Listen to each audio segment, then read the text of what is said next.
Good morning guys, Teacher A here and welcome to Gurong Pinoy sa Amerika.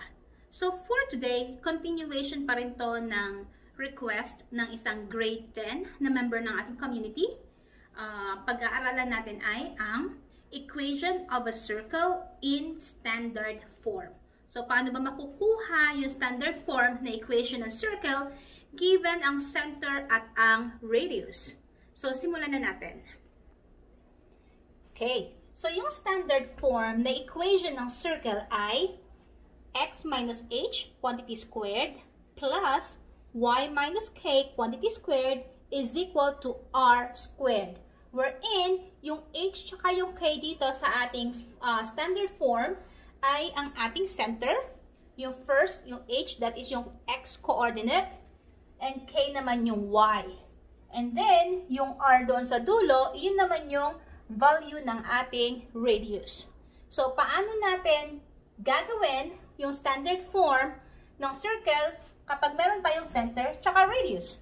Let's have example number 1. So, number 1, ang center natin ay 3, 4, and then ang given na radius ay 9 units. So, first step, i-label natin yung given. So, dun sa center natin, yung ating x value ay ang ating h. And then, yung ating y value, yung second number, yun yung ating k. And of course, yung radius natin, ito yung ating r. Yan. So, ganyan nakasimple ang first step. Second step, isulat natin yung ating equation, yung standard form, which is x minus h quantity squared plus y minus k quantity squared is equal to r squared. Yan. So, kokopyahin lang natin siya dun sa taas.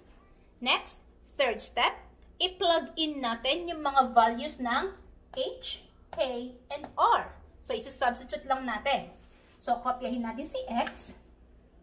So, we have x. And then, minus, ano yung h natin? Based doon sa nilabel natin kanina, yung h natin ay 3. And then, quantity squared plus, kopyahin si y, minus si k, based dun sa given ay 4. And then, quantity squared is equal to, si r natin ay 9. And then, square natin siya. So, yung nasa left side ng equation, kokopyahin lang natin. So, just bring them down. So, yung x minus 3, kopyahin. Oops, quantity squared, plus, kopyahin din yung may y, minus 4, quantity squared, and then yung nasa right side, yung i-evaluate natin. So, 9 squared, ibig sabihin, 9 times 9, and that will give us 81. So, therefore, ito ang ating equation in standard form. So, x minus 3, quantity squared, plus y minus 4 quantity squared is equal to 81. So, ganun lang siya kasimple. Let's have example number 2. Okay, so yung given na center ay 0, negative 5, wherein yung radius natin ay 8 units. So, again, first step, i-label natin yung given. Nasaan ba si h, si k, at saka si r? So, yung x value natin, yun yung ating h. Y value, yung k. And of course, si radius ang ating r. So, ganun lang kasimple ang first step.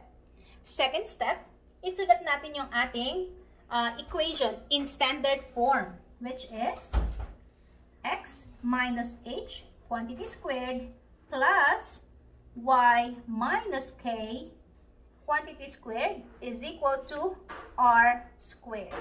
There. Third step, i-plug in natin or i-substitute natin yung values ni h, k, and r based dun sa ating given. So, kopyahin si x. And then, h ay 0. So, minus 0 quantity squared. Plus, then we have y minus, ang k natin ay negative 5. So, double negative tayo. So, we have minus and then negative 5.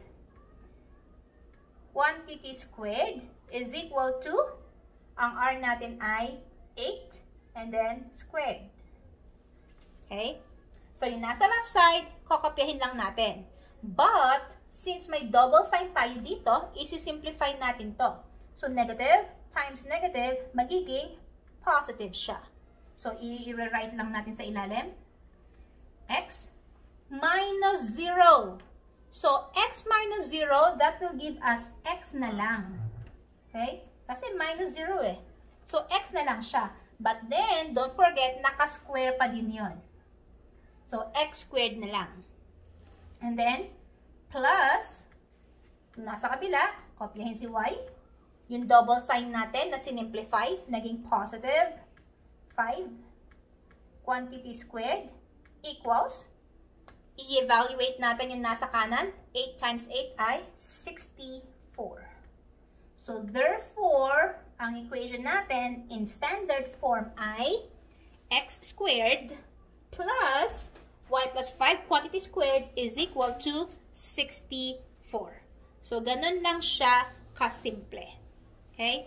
So, kung natuto kayo sa ating lesson today, kung ito ay nakapagbigay linaw para sa inyong module and summative test, kindly give me a like para i-share din to ni YouTube sa iba at marami ring matutong katulad nyo.